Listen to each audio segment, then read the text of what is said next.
오늘 말씀은 요한복음 19장 17절에서 22절까지입니다. 그들이 예수를 맡음에 예수께서 자기의 십자가를 지시고 해골 히브리 말로 골고다이라 하는 곳에 나가시니 그들이 거기서 예수를 십자가에 못 박을새 다른 두 사람도 그와 함께 좌우편에 못 박으니 예수는 가운데 있더라. 빌라도가 패를 써서 십자가 위에 붙이니 나사렛 예수 유대인의 왕이라 기록되었더라. 예수께서 못 박히신 곳이 성에서 가까운 고로 많은 유대인이 이 패를 읽는데 히브리와 로마와 헬라 말로 기록되었더라. 유대인의 대제사장들이 빌라도에게 이르되 유대인의 왕이라 쓰지 말고 자칭 유대인의 왕이라 쓰라 하니 빌라도가 대답하되 내가 쓸 것을 썼다 하니라. 아멘. 민족 시인 윤동주의 주옥 같은 작품 가운데 우리 십자가라는 시가 있습니다. 쫓아오던 햇볕인데 지금 교회당 꼭대기 십자가에 걸리었습니다. 첨탑이 저렇게도 높은데 어떻게 올라갈 수 있을까요?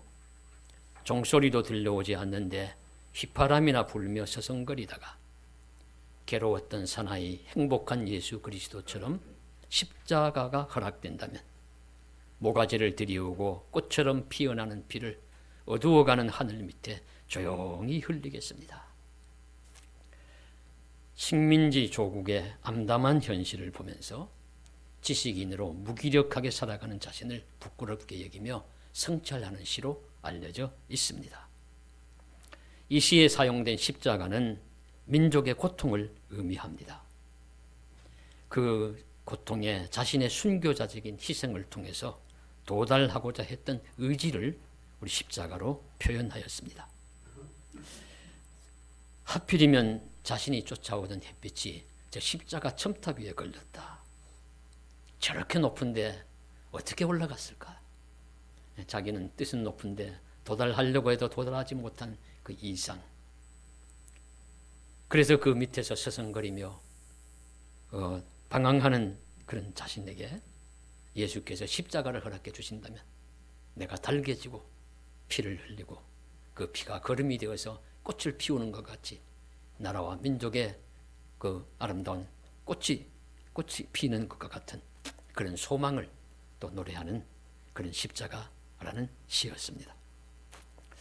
이렇게 민족 시인, 애국 시인, 신앙 시인, 천재 시인인 윤동주도 십자가라는 것을 가지고 시를 지었습니다. 그러면 본래 십자가는 무슨 의미가 있습니까? 본래는 고대 페르시아 시대부터 가장 극악한 죄수가 동물처럼 나무에 달려서 죽임을 당하는 사형틀이었다고 합니다. 가장 흉악한 죄수가 십자가에 달려서 죽어야 하는 저주와 고통의 상징, 그 실체가 바로 십자가입니다. 그런데 이제는 다릅니다. 이제는 유럽의 각 나라의 국기에도 십자가가 자랑스럽게 새겨져 있습니다. 노르웨이, 핀란드, 덴마크, 스위스 등이 다 십자가가 있어요. 가난하고 약한 사람들을 돕는 그런 적십자 기도, 우리 십자가 깃발입니다. 육신의 병을 고치는 병원 내 마크도 우리 십자가이고, 이제 사람들이 자랑스럽게 여기는 목걸이나 반지에도 십자가 모양을 새겨 넣기도 합니다. 더구나 우리 십자가 하면은 교회 예배당이 떠오르고 또 믿음의 성도들의 귀한 표식이기도 합니다. 이처럼 그토록 저주와 치욕의 상징이었던 십자가가 이제는 희망과 사랑의 상징이고 기독교적인 신앙에서 구원과 은혜의 표식이 되었습니다. 어찌 이렇게 되었을까요? 왜 이렇게 되었을까요? 그것은 바로 예수님이 십자가에 달린 후부터입니다. 2000년 전 예수께서 골고다 언덕 위에서 십자가에 달리신 후에 이제 그 십자가는 더 이상 치욕과 저주의 상징이 아니라 희망과 사랑, 은혜와 신앙의 상징이 되었습니다. 구원의 표시가 되었습니다. 오늘 말씀은 그 부분을 명확하게 가르쳐 주시고 있습니다. 당시 예수님은 유대 종교인들에게 고소를 당해서 우리 빌라도 법정에서 사형 판결을 받고 십자가형을 언도받고 자기가 달릴 십자가 통나무를 메고서 골고다 산상을 오르셔서 그 십자가에 달리셨습니다. 그런데 말씀을 보시면 혼자 달리신 것이 아니에요. 예수님이 가운데 십자가에 달려서 십자가에 못 박히셨다면 좌우편에 우리 달린 두 사람이 그날을 세 개의 십자가가 언도되어 가지고 십자가형이 실천이 되었습니다. 예수님은 그 가운데 있는 십자가 매달리셨습니다.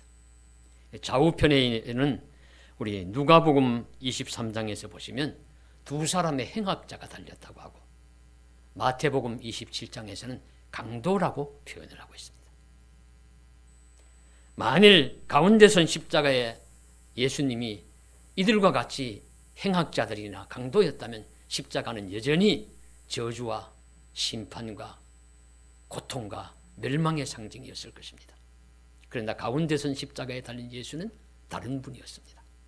하나님의 아들이요 죄 없는 자로서 십자가에 매달린 그런 분이었습니다. 온 세상에 이 세상에 오신 구주셨으며 자식의 죄가 아니라 만인의 죄를 위해서 대속하기 위해서 십자가에 달리셨습니다. 그래서 십자가의 의미가 바뀌었습니다. 십자가는 세상을 변화시키는 놀라운 도구가 되었습니다. 십자가는 더 이상 절망과 지옥의 상징이 아니라 희망과 구원의 표시가 되었습니다.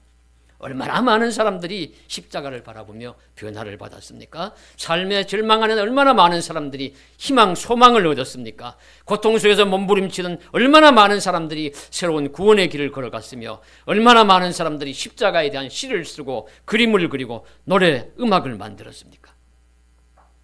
그것은 모두가 예수님이 십자가 지신 이후에 일어난 변화였습니다. 과연 그 십자가, 예수가 달린 가운데 선 십자가에는 무슨 의미가 있기에 이렇게 온 세상을 변화시키게 되었을까요? 세 가지로 요약해서 보겠습니다. 첫 번째는 가운데 선 십자가는 왕의 십자가입니다. 왕으로서 십자가에 매달리셨다. 이건 놀라운 일이죠. 질문할 수 있습니다. 아니, 왕이 어떻게 십자가에 매달리냐? 제수도 아니고 평민도 아니고 왕은 영광을 받고 권세를 누리지 십자가에 매달릴 존재가 아니잖아요. 그런데 오늘 말씀은 강력하게 호소합니다. 로마 총독 빌라도가 예수님의 십자가 위에다가 패를 써서 붙이라고 했습니다. 그 패에 쓰여진 글씨는 나사렛 예수 유대인의 왕, 나사렛 예수 유대인의 왕이었습니다. 그것도 당시 통용되는 히브리어나 아람어로만이 아니고 그 온 세계에 통용되는 로마어와 헬라어로까지 기록을 했다. 그만큼 나타내라는 것이죠. 그래 유대의 우리 지도자들은 아이고 그렇게 쓰지 마시고 자칭 유대인의 왕이라 쓰시오. 빌라도는 아니다. 나는 쓸 것을 썼다. 빌라도는 조롱하려고 했을 것입니다. 유대인들이 자기들의 왕이라고 죄 없는 자를 십자가에 매달라고 호소해서 그렇게 십자가에 매달 수밖에 없었던 그 사실에 대한 유대인들에 대한 조롱으로 빌라도는 나사렛 예수 유대인의 왕이라고 썼겠지만 그러나 자기도 모르게 이 말 속에는 진실이 들어있습니다. 진리가 들어있습니다. 정말로 예수님은 나사렛 예수는 유대인의 왕이실 뿐만 아니라 로마인의 왕이기도 하고 온 세계의 왕이기도 하신 분입니다. 성경은 그것을 말씀해 주시고 있습니다. 예수님은 이 세상의 진정한 왕이시라는 말씀을 밝히고 있습니다. 그래서 복음서 기자는 이 사실을 확실히 했습니다. 예수님의 자신의 뜻이기도 합니다. 그래서 마가복음 8장 27절 이하에 예수님이 이제 한번 자기가 누군지 물으셨죠. 사람들이 날 누구라고 하느냐? 들어는 세례 요한, 선지자 중에 하나, 엘리야, 예레미야 그렇게 대답을 합니다. 그럼 너희는 날 누구라고 하느냐? 베드로가 대답합니다. 마태복음 16장 16절에서는 주는 그리스도시요 살아계신 하나님의 아들이시니이다. 우리 마가복음 8장 27절에서는 주는 그리스도시니이다. 예, 간략하게 요약하면 주는 그리스도 메시아십니다 라는 대답을 했습니다. 올바른 대답입니다. 그런데 베드로가 생각하는 메시아는 영광의 메시아, 그저 바로 온 세상을 지배할 찬란한 영광의 메시아를 의미했지만 주님이 의미하는 메시아는 달랐습니다. 그래서 그래도 메시아 그리스도라고 고백한 그 제자의 고백이 기특하고 가상해서 예수님은 진리를 가르쳐 주셨습니다. 내가 고난을 받고 죽고 난 다음 3일 후에 부활할 것이다. 그런데 베드로와 그들 제자들은 알아듣지 못했어요. 영광의 메시아만 생각하고 영광의 그리스도만 생각했습니다. 그러나 예수님은 그들이 메시아 그리스도라고 고백한 이후에 자신이 십자가에 달려 죽으실 메시아, 죽으실 그리스도라는 것을 분명하게 가르쳐 주시기 시작했습니다. 그리고 그 말씀대로 이루어지는 것입니다. 세상은 예수님이 가르쳐 주신 말씀대로 하나님의 뜻대로 이루어져서 이방인 빌라도의 손길을 통해서 십자가 죽음을 당하시고, 그리고 그 폐 위에는 나사렛 예수 유대인의 왕, 나사렛 예수 온 세상의 왕이라는 패를 글씨를 써서 만천하에 공포하게 하신 것입니다. 그러면 왜 예수님은 왕이시지만 먼저 십자가에 달리셔야 했을까요? 그것은 사람의 죄 문제를 해결하기 위해서입니다. 왕은 대표자예요. 왕은 히브리인의 왕은 히브리 민족의 대표자고, 온 세상의 왕은 온 세상의 대표자입니다. 그러면 죄가 있으면 벌을 받아야 하는데, 그를 죄를 있어서 벌을 받지 않게 하려면 누군가 대신 그 죄값을 받아야 합니다. 아무나 받을 수 없어요. 그를 대신할 수 있는 자, 그를 대표할 수 있는 자라야 그 죄값을 대신할 수 있습니다. 그를 대신할 수 있는 자는 한 나라의 왕은 그 나라를 대신하고 대표하고, 온 세상의 왕은 온 세상을 대표할 것입니다. 그리고 예수님은 온 세상의 왕이시기 때문에 온 세상을 대표해서 대신 십자가에 못 박히시고 그 죄를 용서해 주셨습니다. 용서함 받게 하셨습니다. 사함 받게 하시고, 그리고 나서 예수를 믿는 자는 누구나 구원을 받게 되는 놀라운 생명 길, 영생의 길을 열어놓으셨습니다. 왕으로서 모든 사람을 대표하는 자이기 때문에 모든 사람을 대표해서 왕으로서 십자가를 지신고 달려서 죽으신 것입니다. 그래서 예수님이 메시아 되심이 증거가 됐습니다. 그렇게 설명합니다. 베드로가 이후에 진실을 깨닫고 사도행전 2장 36절에 담대하게 외칩니다. 그러니 이스라엘 온 집은 확실히 알지니 너희가 십자가에 못 박은 이 예수를 하나님이 주와 그리스도가 되게 하셨느니라. 온 세상의 주인이시고 그리스도로 명확하게 증거되었다고 선포합니다. 이제 누구든지 예수님 믿고 십자가 예수님 은혜를 의지하여 회개하고 그 이름으로 세례를 받으며 제사함을 받으면 구원을 받습니다. 영생을 얻습니다.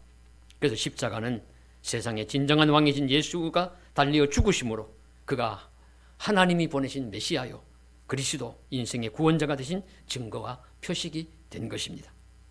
우리도 예수님이 십자가의 왕으로 오셔서 십자가에 죽으신 분이심을 깨닫고 이 세상 죄를 지시고 죽으신 왕의 십자가는 사실을 분명히 믿어야 합니다. 하나님의 아들 왕으로 오신 주님이 십자가를 지심으로 나의 죄가 용서받고 내가 구원 얻는 길이 열렸음을 확실히 믿고 굳센 믿음의 성도들로 살아갈 수 있기를 간절히 소망합니다. 십자가는 두 번째로 늘 우리가 바라보며 묵상해야 하는데요. 오늘 우리 또 함께 기도도 그렇게 했습니다. 그러면 그 십자가에 예수님과 함께 내가 못 박히는 믿음을 가져야 합니다. 예수님의 십자가에 내가 함께 못 박혀야 한다. 그래서 늘 예수님의 십자가를 묵상하며 살았을 바울이 이처럼 담대한 믿음을 우리 갈라디아 교회에 고백하지요. 갈라디아 2장 20절 잘 아시는 말씀입니다. 내가 그리스도와 함께 십자가에 못 박혔나니 그런즉 이제는 내가 사는 것이 아니요 내 안에 계신 그리스도께서 사신 것이다. 내가 이제 육체 가운데 사는 것은 나를 사랑하사 자기 몸을 버리신 하나님의 아들을 믿는 믿음 안에서 사는 것이다.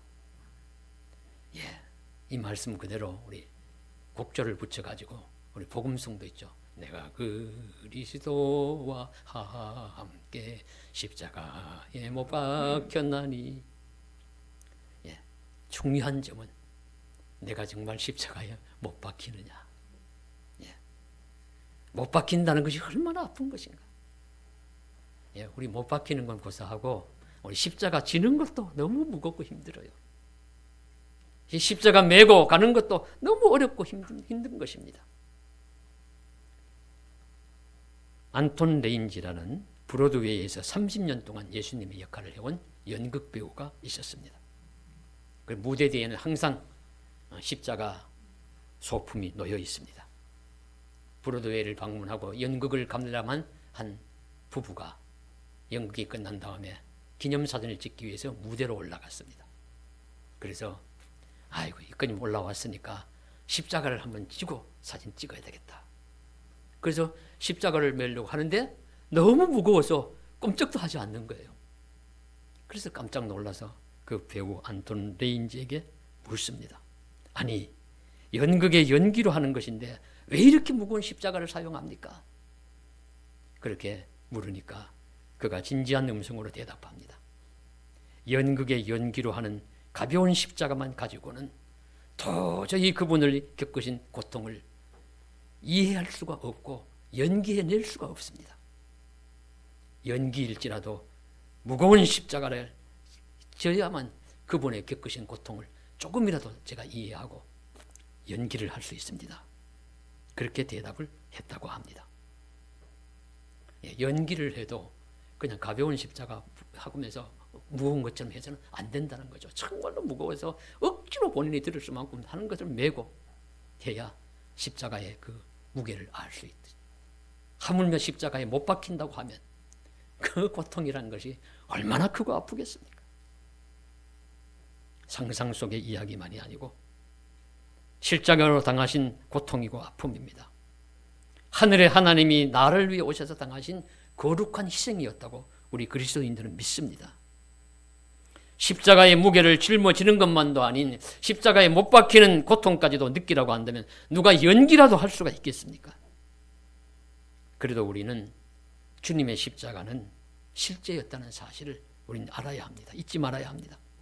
그래서 바울은 누구보다도 이 십자가의 고통을 잘 알았기에 그에게 당하는 선교를 하면서 당하는 많은 고통과 아픔과 눈물을 다 이겨낼 수 있었어요. 그래서 고린도후서 11장 23절에 그의 고생담을 이야기를 합니다. 내가 수고를 넘치게도 하고 옥에 갇히기도 더 많이 하고 매도 수없이 맞고 여러 번 죽을 뻔하였으니 유대인들에게 40에서 하나 감한매를 5번이나 맞았으며 3번 태장으로 맞고 1번 돌로 맞고 3번 파산하고 일주일을 깊은 바다에 지냈으며 수고하고 애쓰며 자지 못하고 먹지 못하고 목마르고 여러 번 굶고 춥고 헐벗었노라. 바울의 십자가 지는 삶이 십자가에 못 박히는 삶이 얼마나 아프고 힘든 줄 알기 때문에 이런 선교적 고통 고생까지도 다 믿음으로 감당할 수 있었다는 말씀입니다. 그래서 바울은 갈라디아서 5장 24절에 그리스도 예수의 사람들은 육체와 함께 그 정욕과 탐심을 십자가에 못 박았느니라. 그 정욕과 탐심을 십자가에 못 박았다. 담대히 외칩니다. 이런 십자가의 삶을 살아가는 성도님들이 종종 있습니다. 서울 영등포역 부근에 요셉 의원이라고 있었다고 해요. 이름이 요셉 의원이니까 믿는 자가 하는 것이겠죠, 당연히. 그런데 그 지역이 지금은 번화가지만은 예전에는 어려운 사람들이 사는 그런 곳이었습니다. 그리고 요셉 의원은 그곳에 가난하고 병들고 소외받은 이들을 위해 선우경식이라는 이름을 가진 원장이 1987년에 개원한 무료 병원입니다. 내과 의사고 미혼이었다고 해요. 그래 무료 진료 활동을 펼치다가 2008년에 세상을 떠났습니다. 그가 떠나자 언론에서는 그를 노숙인의 아버지, 영등포의 슈바이처, 우리 곁에 왔다 간 성자라고 기렸습니다. 그는 가난한 환자들을 대할 때면 신이 내게 내려준 선물이라고 했다고 해요. 처음에는 3년만 해야지 하고 무료병원을 시작했는데 후임자가 나타나지 않자 돌아가실 때까지 했습니다. 다 총 따지면 수만 명의 환자들을 목욕시키고 이발하고 치료해 주면서 살았습니다. 왜일까요? 주님의 십자가 희생을 생각하고 십자가 은혜를 기억하며 십자가 사랑을 실천하는 삶을 살기를 원했기 때문입니다. 내가 십자가를 지는 삶, 십자가에 못 박히는 자세의 삶을 살기를 원해서 그런 삶까지도 감당할 수 있었습니다. 우리들도 부족하지만 주님의 십자가를, 그 무게를 생각하며 무거운 십자가일지라도 지고 그 아픈 고통의 십자가일지라도 못 박히는 심정으로 우리가 살아간다면 모든 것을 참으며 모든 것을 믿으며 모든 것을 바라는 우리 믿음의 삶, 사랑의 삶을 잘 실천하는 저와 여러분이 되실 수 있을 줄로 믿습니다. 그런 은혜의 삶을 살아갈 수 있기를 간절히 소망합니다. 가운데 선 십자가는 나의 자랑스러운 십자가임을 잊지 말아야 합니다. 바울은 갈라디아서에서 자랑스럽게 이야기합니다. 내게는 우리 주 예수 그리스도의 십자가 외에는 자랑할 것이 없으니 그리스도로 말미암아 세상이 나를 대하여 십자가에 못 박히고 내가 또한 세상을 대하여 그러하니라.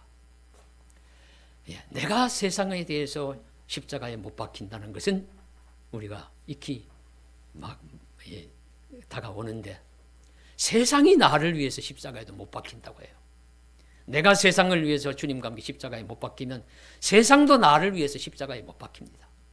이것은 세상이 나를 대하여 십자가에 못 박힌다는 것은 십자가는 우리의 희생만을 요구하는 것이 아니라 십자가가 우리를 살도록 인도하는 생명의 길이고 자랑스러운 힘이 되고 그 능력이 된다는 말씀입니다. 손톤 와일드의 단막극에 물을 휘저은 천사라는 작품이 있는데요. 이것은 우리가 얼마 전에 살펴본 요한복음 5장에 나오는 베데스다 연못가의 기적을 소재로 해서 만든 그런 작품입니다. 내용은 이런 내용이에요. 자신의 우울증을 치료받고 싶어하는 한 의사가 이 연못을 꾸준히 찾아옵니다. 의사인데 자기가 우울증을 앓고 있어요. 내가 이 우울증을 치료해야 되겠다. 그곳에 가면 베데스다 연못에 천사가 내려와서 물을 끓게 할 때 먼저 들어가면 이 병이 낫겠지. 그런 기대를 가지고 이 연못을 찾아온 것입니다. 찾아와서 이제 기회를 보는데 드디어 기회를 얻게 되었어요. 막 천사가 내려와서 물을 끓게 할 때 자기가 들어가려고 합니다. 물속으로 막 들어가려고 하는데 천사가 앞을 딱 가로막는 거예요. 당신은 안 돼. 너의 때가 아니다 아직. 왜 이러십니까? 제발 나를 좀 들어가게 해주십시오. 상한 목소리로 간청합니다. 그런데 천사가 고쳐질 뜻이 없음을 분명히 밝힙니다. 그러면서 천사가 이런 말을 합니다. 상처가 없다면 그대의 힘이 어디서 나오겠는가? 그대의 떨리는 저음의 목소리가 사람의 마음을 파고드는 것도 그 우울증 때문이다. 다친 병사들만이 사랑이신 그분을 섬길 수 있다. 의사여 물러가라. 그래 병 고침을 못 받는 거예요. 먼저 들어가지 못해서. 그래서 있는데 얼마 후에 연못에 처음 들어가서 병을 고치고 나온 사람이 자신의 그 행운을 기뻐하면서 의사를 보고 말을 합니다. 아이고 선생님, 나와 함께 집에 갑시다. 우리 집간이 1시간밖에 안 걸려요. 내 아들이 어두운 생각에 사로잡혀 있습니다. 나는 아들을 이해 못합니다. 여태껏 아들의 기분을 좋아지게 한 사람은 당신뿐입니다. 내 딸도 있습니다. 딸은 자식을 잃고 우울합니다. 다른 이들의 아무 말은 듣지 않아도 당신 말이라면 잘 들을 겁니다. 무엇이냐면 의사가 자기가 앓는 그 우울증 때문에 그것이 힘이 되어가지고 사실은 다른 사람을 잘 고치는 사람으로 살고 있었어요. 그거 이제 가르쳐 주는 겁니다. 자신의 아픔이 다른 환자를, 이웃을 고치는 도구가 되어 있다는 진실을 가르쳐 주는 이야기입니다. 은혜와 치유는 삶이 깨지고 상한 자들의 연약한 모습을 통해서 전해진다는 메시지를 주고 있습니다. 그래서 헬리나 우엔이 상처 입은 치유자. 예수님도 많은 사람 고치지만 자기가 아픈 곳을 붕대로 싸매고 계신다. 다친 병사들만이 사랑해진 그분을 섬길 수 있다. 그렇게 이야기합니다. 십자가는 내가 지고 고통만 받는 것 같지만 사실은 십자가가 나 자신과 이웃을 살리는 힘이 된다는 사실을 가르쳐 주십니다. 내가 십자가 지는 삶은 결코 무의미한 고통이 아니라는 것입니다. 그것이 이웃을 살리는 힘이 되고 그것으로 말미암아 내가 삽니다. 그래서 어떤 신학자는 십자가를 등에 지고 가지 말고 가슴에 품고 가십시오. 가슴에 품고 사십시오. 그렇게 가르쳐줘요. 그래서 제가 이 말을 읽은 다음에 퍼뜩 생각이 나는 것이 어떤 선교사님들의 이야기가 생각이 났습니다.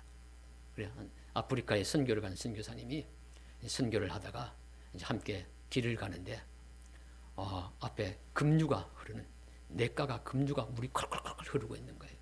그러니까 안내하던 가이드 안내자가 서더니만 여러분 다 주변에 보시고 큰 돌을 하나씩 들고 오십시오. 그래서 돌을 이만큼 걸 하나씩 들고 오니까 그걸 들고 날 따라오시오. 그 큰 돌을 들고선 그 내를 건너가니까 급류에 떠내려가지 않고 잘 건너갈 수 있었다고 해요. 예, 내가 안고 있는 돌과 같은 십자가, 무거운 십자가지만 이것이 날 살리는 길일 수 있습니다. 이것이 날 도울 수 있는 힘입니다. 우리 생명의 근거가 될 수 있습니다. 십자가가 이와 같은 돌덩이 같지만 이웃을 살리고 나를 살리는 은혜의 도구입니다. 그래서 십자가는 우리의 자랑입니다. 나는 그리스도의 십자가 외에는 결코 자랑할 것이 없습니다. 내가 세상에 대해서 십자가에 못 박히고 또한 나를 위해서 십자가 나를 위해서 세상을 못 박히게 하는 것입니다. 한때는 아프고 힘들지만 그것이 우리를 견딜 수 있고 살아가게 하는 힘이 될 수 있을 줄로 믿습니다. 그래서 예수님께서는 나를 따라오려거든 자기를 부인하고 자기 십자가를 지고 날 쫓을 것이니라 말씀하신 줄로 믿습니다. 내게 준 십자가 다 달게 지고 우리 믿음으로 우리 살아가면서 주님 십자가 때문에 제가 삽니다. 십자가 은혜 때문에 내가 영생을 얻습니다. 그렇게 감사하고 찬송하는 복된 삶이 되시기를 주님의 이름으로 간절히 축원합니다. 기도드리겠습니다. 사랑하는 하나님 아버지, 십자가 지는 삶이 어렵고 힘든 삶이 분명하지만 그것이 나를 살리는 힘이 되게 하여 주시고 구원이 되게 하시고 능력이 되게 하여 주시옵소서. 십자가는 가운데 선 십자가는 왕의 십자가였습니다. 좌우에 있는 제수와 행악자의 십자가가 아닙니다. 왕의 십자가, 그 십자가를 바라보면서 믿음을 굳게 하고 진리의 생명의 길을 잘 걷게 하여 주시옵소서. 주여 믿사오니 하나님 우리에게 힘 주셔서 믿음의 길 생명의 길 잘 달려갈 수 있도록 은총을 베풀어 주시옵소서. 우리 주님 예수님 이름으로 간절히 기도드리옵나이다. 아멘.